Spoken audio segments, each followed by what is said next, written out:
So I noticed you didn't stand, you and a group did not stand when the president entered the room, did not applaud. That was on purpose. The reason? Well, this is not a political issue for us. It's not a base or some issue to attract attention from anyone except Donald Trump. He has attacked my ancestors, and as far as we can trace it, my ancestors came over from Cameroon in chained migration, chains around their ankles, that's an offensive term. It's called family reunification. And he actually said that they were bowel movement parts, and if he had done that, if he had said that about the Irish, we would have had people from Ireland understandably angry. If he had said that about people whose heritage is England or France, we would have had that response. And we felt that we needed to say or do something in honor of our ancestors, and also to let the president know that he had insulted us if he hadn't figured it out. I think he has, because it goes over well at the base.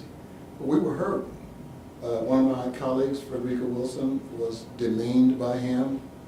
And then when the Miami news media, even Republican publications, came out and said that the president was wrong after accusing her of trying to take credit for something that she did not do. And even after they showed footage on Miami television and the newspapers, the Miami Herald gave reports, the president still refused to apologize. And I was told just a short time ago by people saying, well, the president doesn't apologize. There's not a single parent in Kansas City or anywhere around that community who would tell their child, watch the president. And remember now, he doesn't apologize. So when you grow up, we don't want you apologizing for anything you do, because it's a statement of self-righteousness. And I think we wanted him to start out by saying, look, I've said things and done things I shouldn't have done and said. Did you really think that was going to happen? Well, I'm a man of faith, and I believe in redemption. And I can tell you, and if you talk to my friends privately, they will tell you that I was saying, well, I just hope he does this. Mm-hmm. I was on Fox this past Saturday on the Neil Cavuto show saying the same thing. So what did you hear tonight? Is there anything you heard tonight that you would put in the category of Congressman Cleaver thinks this was a good thing?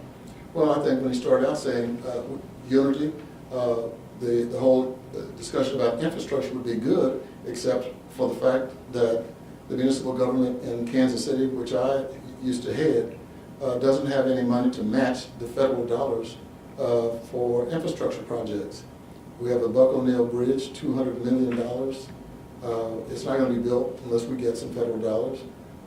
Every mayor in the country probably gasped when he said, we're going to have a partnership with state and federal governments. Our state is moving in the direction that Sam Brownback took Kansas, which means that we're going to be cash strapped. So it meant nothing at all. I'm sure that you can talk to Sly James or any of the mayors of the top 100 cities, and they'll all tell you the same thing, Republicans and Democrats. So he did that because he thought that the country would buy it, and they probably do, because they don't know. So it doesn't sound like that's in the good things that came.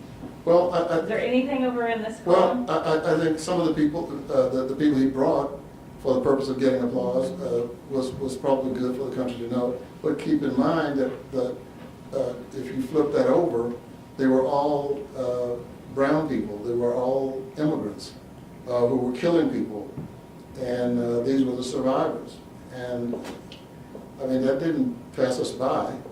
I'm sitting with some of my Latino friends up there who were just steaming as he did that. And then last question, one of the things we've been highlighting with Congressman Kevin Yoder is HB 392. It's something for skilled workers. Is there something that's your main cause you're working on right now? Yes, we do need to have workforce development. We do need to have training programs. The president actually mentioned those things. But keep in mind, we are in the United States of America, the most powerful nation on the planet, the most industrialized nation in the history of the planet. We haven't had a budget in 4 years. So if you're talking about top line funding, the money is not there.